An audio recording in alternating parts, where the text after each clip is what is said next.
Kia ora and welcome to Canterbury Live, Tuesday the 16th of December. I hope you're enjoying all that sun out there. It's actually quite balmy, to be fair. Now, She Hard, that's right, New Year's in Cathedral Square, that's where they will be. And we have some double passes to give away, which is very cool indeed. You just need to call us, 3777 033, or go to our Facebook page, or even follow our website and we'll link you up there and leave your message about why you should win those tickets. Really, really simple. And if you do miss out on the double pass, no problem. We've got some really cool tops and CDs to give away.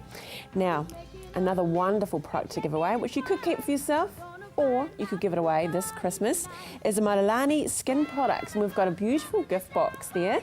There's a little taste of their product range. Remember, it's all natural, organic, and they help the local community as well as, you know, producing these beautiful products. And same again, just simply calling through to us or emailing or going to our Facebook page, and we'll announce those winners this week. Now, coming up on today's show, we talk to David Cook about his book, and that's where my rap ends, basically. And we meet Bruce from the New Zealand Fire Service, you know, great guy, but with a serious message, in particular about the old Christmas tree. But first up, yes, the sun is out and we should be heading to our beaches here in Canterbury. And thanks to Henry from Surf Lifesaving, he's going to tell us all about it. G'day, matey potato. How's it going? Sunglasses on the top, you look very much the surfer. You just need the board beside you, don't you? This is true, yeah, and my nice big jacket. And you're singing Christmas Carol today, I heard, just quietly. I've also heard that, but I think it was a vicious rumour that might have no truth to it, unfortunately. Damn those vicious rumours. I'm sorry. Hey, we've got some great images of the local beaches, but let's first get back to, where are the local surf life-saving clubs around Canterbury? So we've got, there's the 4 main city beaches, which are Waimari, North Beach, New Brighton and South Brighton. So they're all in that sort of about 5k stretch in the city. North is Spencer Park, so that's a great holiday spot. Go for a picnic, things like that. And then further north is Waikuku, so another good spot for that. And then Sumner and Taylor's Mistake. So if you're after a bit of a sort of day trip and head out into the village and grab some gelato or go for a walk around the tracks, those are some great places to go as well. Oh, nice picture painting there, Henry. That's very nice. Those other clubs, you know, the main clubs we're talking about, they are lovely, like Waikuku. I know that's near where we live.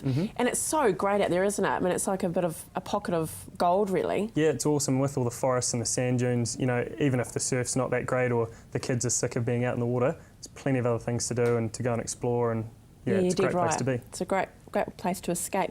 So altogether, because it's quite a big area that you cover, this, the Lifesaving Club, so how many volunteers would you have?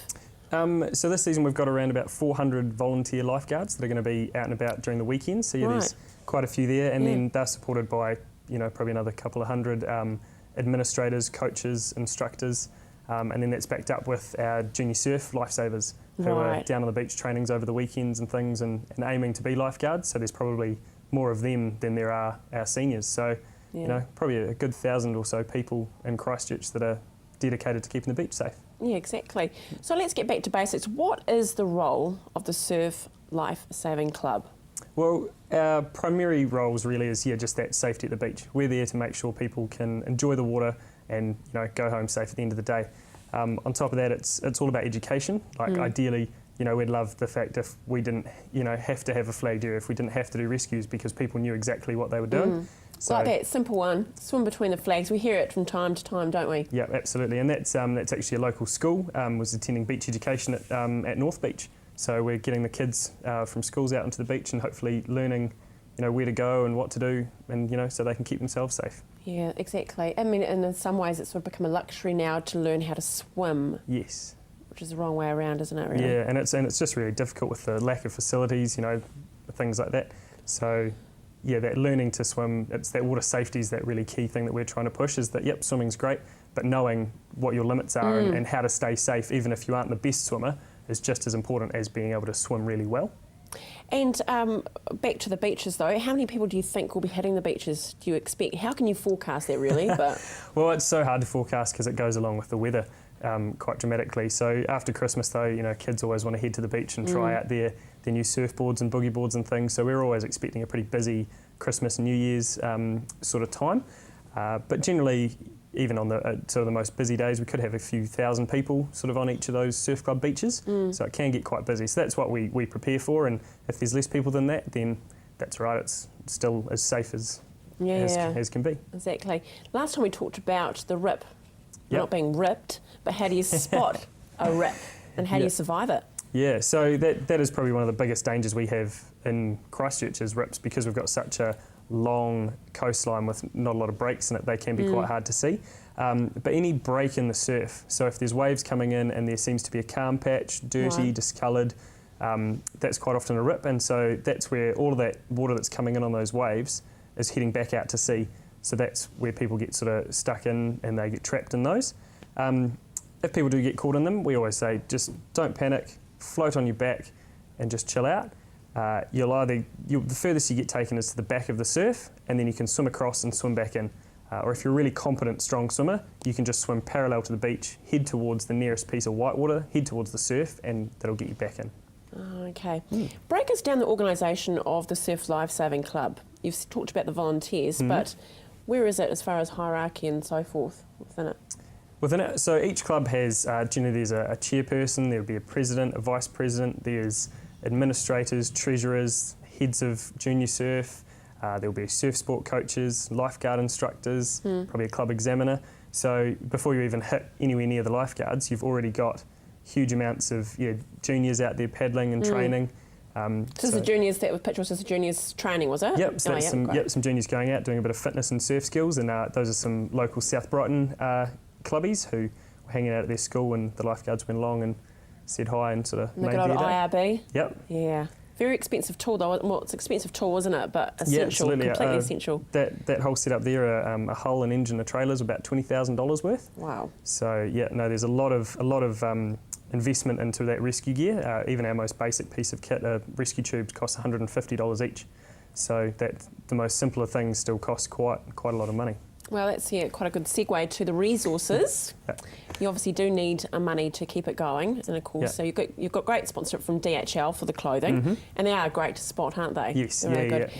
But how can we support our local life-saving clubs? Sweet. So members of the public, we've got lifeguards have been out collecting. So we've already had a big collection day was on the 5th of December, and there were lifeguards out in malls and on the street and in the middle of town.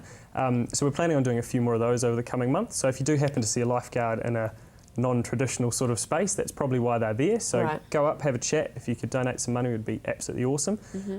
But if you're unable to, if there's nobody around, you can always head to our website at surflifesaving.org.nz, and there's a donate button on there. Or you can get in contact us. So if you've got any awesome ideas for fundraising events or opportunities, we'd love to know about it, because, as you say, that funding's so important. Oh, it is. And you might see the occasional Surf Lifesaving IRB going through McDonald's as well, apparently.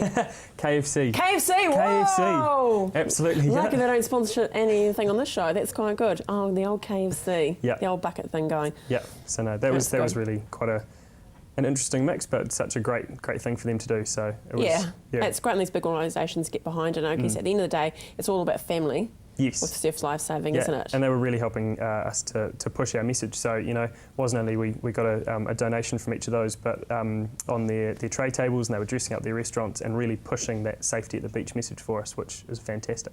Well, a very Merry Christmas to you, Henry, and to your family, and to the rest of the team, the Surf Lifesaving. Cool. We look forward to seeing you all out and looking after our families and everyone. Take care. Cheers. Stay with us after the break. We meet David Cook and talk about his new book. Through the years, we wish you a Merry Christmas and a Happy New Year. Joining me now is David Cook, photographer, and now behind this beautiful book, Meet Me in the Square. It's a simple term, isn't it, to say, I'll meet you in the square, isn't it? Yeah. But you've put it all into this beautiful book. Yeah, it's a journey that started back in the 1980s when I was an art school student at the University of Canterbury. I had this assignment to start photographing my hometown of Christchurch, and I graduated and kept on working on this project throughout the 80s, and I sort of was obsessed with hitting the streets and with my camera and capturing everyday life in the central city. But now it's a bit of a time capsule, really, isn't it? Yeah, I mean, back in the 80s, I had the intention of making a book, and it never really happened. But, 30 years later now, I've gone back to those boxes and I've searched through those images and edited and produced this book that kind of looks at that period of the 1980s. Yeah, God, the 80s, jeepers creepers. A lot of bad stuff coming out of that, except for your photos. We've got some images actually from there, so we can tease and show everyone about these, which is really cool. So tell us this. Okay, so what was that building in the 80s? It was the Millennium Hotel further on, but what was it then? I don't know, but it was a great place to observe the shadow of the cathedral. It's so cool. Yeah, it's kind of spooky looking at that shadow nowadays, considering those buildings are both kind of not what they used to be. Yeah. That is a beautiful shot. Luck of it. Okay, great. Great bike there, very retro. Oh yeah, I mean people look at these images and they say, oh that's retro, that's the 80s. My kids look at them and have a good laugh, but I mean to me it was just like yesterday, the 1980s. I know, it's frightening, isn't it? Yeah. It's frightening. Yeah, it looks like Bedford Road, thanks Dougie. Yeah, and every now and then I'd latch onto a little subculture like these punks here and get to know them and say, hey, can I hang out with you for the day? And I'd follow them around with my camera. It was, what a cool shot. It looks like the album cover, doesn't it? Well, if they were a band or something, they look like an album cover. It's very groovy. Yeah, they're very literate punks. They're reading the newspaper, you know. It was upside down, the paper, though. Did you notice that? Yeah, well, they didn't notice it, I'm just teasing. it's all cool. I'm just teasing. Okay. Yeah. Very cool, the QE2. I think is that or the pool that was in the central city near the river. What was it called? Like, does it? It's not the QE2. It's it's gone now. Anyway. Yeah, very popular place. Yeah, that's all right. No, okay. We did look a bit like QE2, so you can be forgiven. And Bank of New Zealand.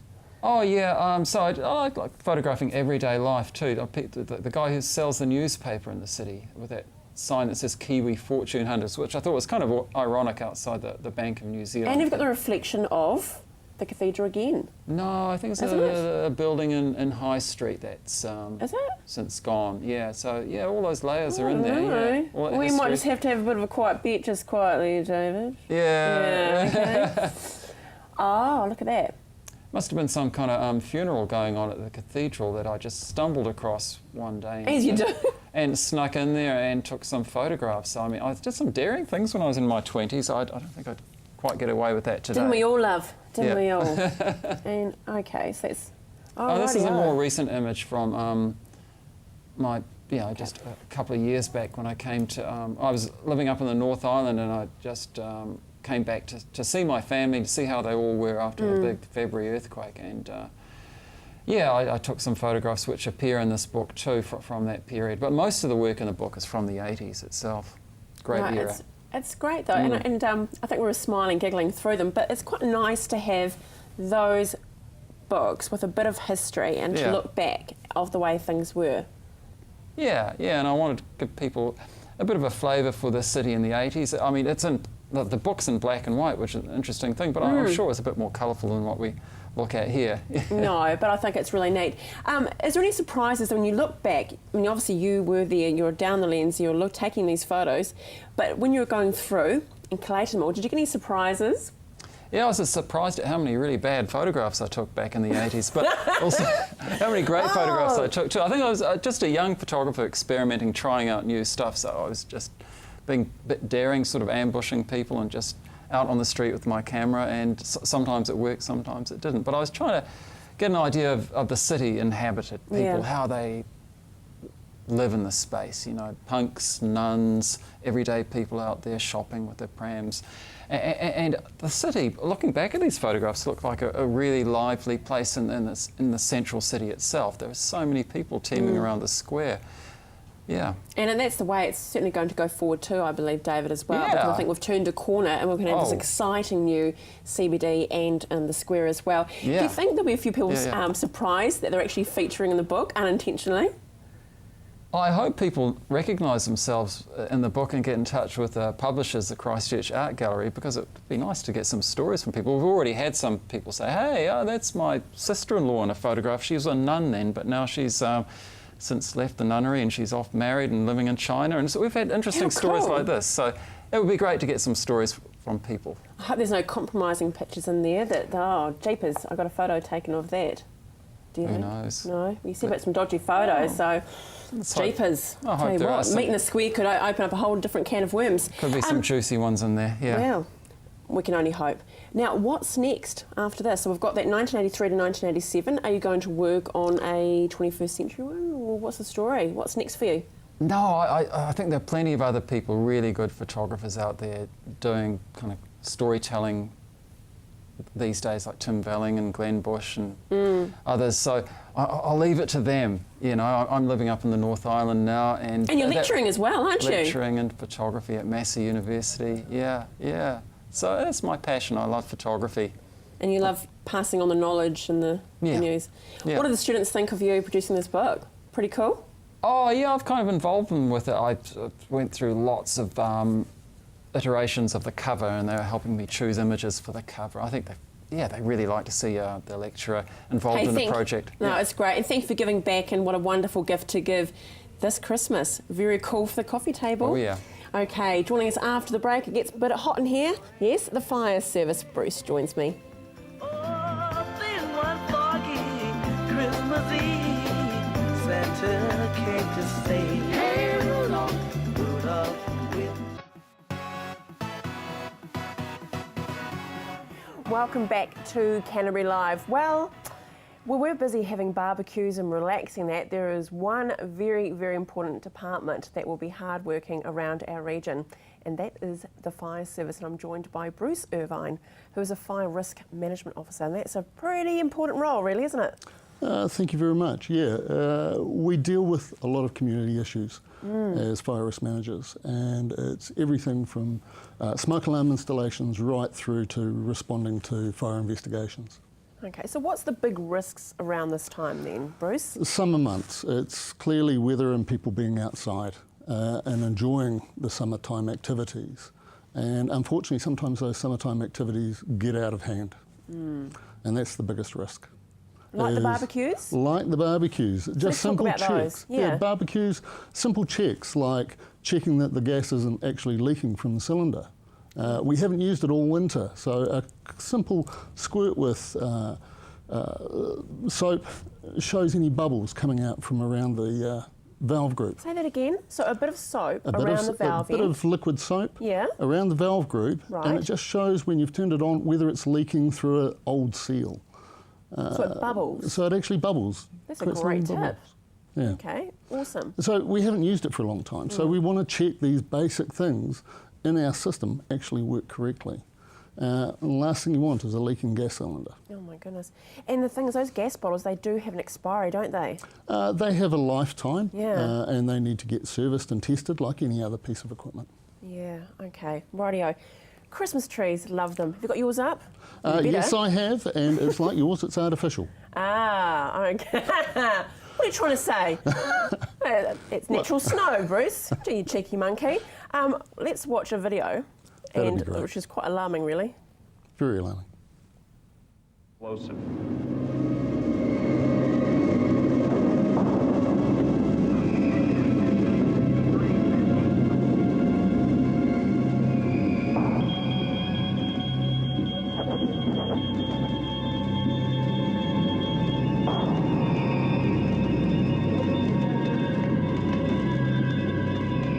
Wow. So that alarm, when it kicked in, there was a bit of a delay there, wasn't there? That's the point with smoke alarms, is that they're there to try and detect actual smoke, actual real smoke, and not trying to detect dust and steam and other things. Yeah. And that's the benefit of a photoelectric smoke alarm. But what that video shows is if we don't maintain our Christmas trees simply by watering them, and you're going to say, but they're a dead tree. Well, if we water the tree and keep it moist during the life of Christmas, we can make sure that it doesn't turn into a Roman candle like that one did. And is that real time? That's real time. That was a real Wow. Christmas tree, and the causes of that are hot lights. So people not using LED lights, the modern lights, and they're going back to the old bulb type lights, and they let their tree dry, and all of a sudden it becomes a tinderbox. And the thing is, it looks lovely, the lights, oh la la la, but you need to turn them off though, don't you, at night time? Absolutely. Turn them off, save the power. Yeah. Enjoy them when you're there, turn things off, unplug it, saves power. Smoke alarms, just quickly, we should have them for our caravans and motorhomes. Absolutely. a caravan, a tent. You know, some of the tents a nowadays tent. are amazing. Yeah. So one of the key things is wherever you're living, the biggest risk is when you're asleep. Right. So have a smoke alarm because that's going to wake you up Okay. and give you time to do one thing, and that's to get out. Great. Now, you just touched on the photoelectric long life smoke alarms. Yes. And we'll talk about those, but you're actually, which is incredible, you're giving away 2 of these for a home safety check to include the free installation of one of these. So you'll come out and do it for us. What we'll actually do is for 2 people, 2 families, we will install as many smoke alarms that's required for the home. Well, okay. So that's looking at the risk. People in certain demographics in the population are at naturally higher risks than others. Right. So if you're an elderly couple living by yourself, then clearly you'd want at least 2, one in the bedroom, one in the hallway. Okay. But if you've got kids and young families, then you'll want one in their bedrooms, you'll want one in the hallway, you might even want one in the living room. Right. We definitely don't put these in the kitchen because our message in the kitchen is don't leave it unattended. Yeah, Make sure exactly. you're always observing it. So these are for when you're asleep. Right. Okay. And so to win one of these 2 wonderful installations, and it's fantastic, thank you, Bruce, you just need to call us 3777 explain your situation, and you could be a lucky recipient. We'll see in a few days' time, Bruce, and talk again about fire service. Have a great weekend, won't you? Thank you very much. Okie dokie. Thank you all for today. It's been a wonderful show, and what a great way to end it with some lovely music from Candice Milner, and it is one of my favourites, Santa Baby. Have a great night.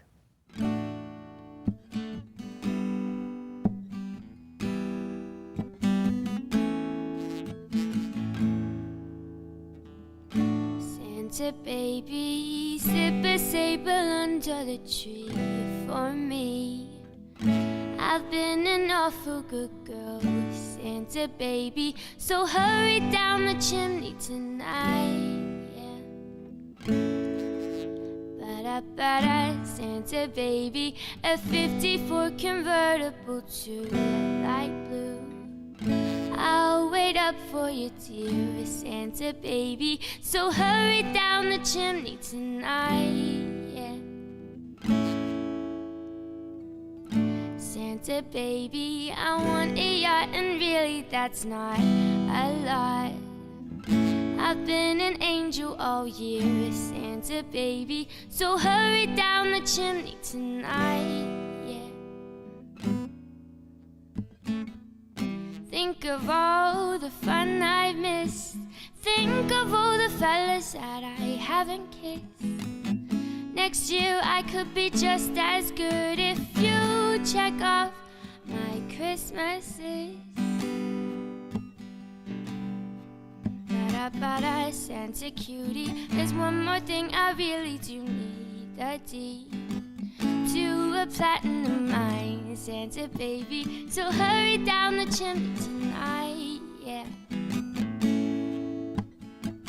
Santa baby, and fill my stocking with a duplex and checks. Sign your ex on the line, Santa baby, so hurry down the chimney tonight, yeah.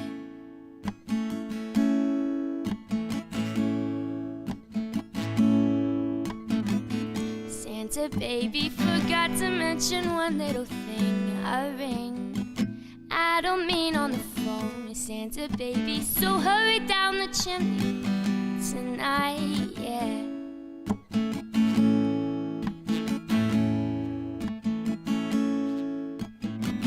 Santa baby,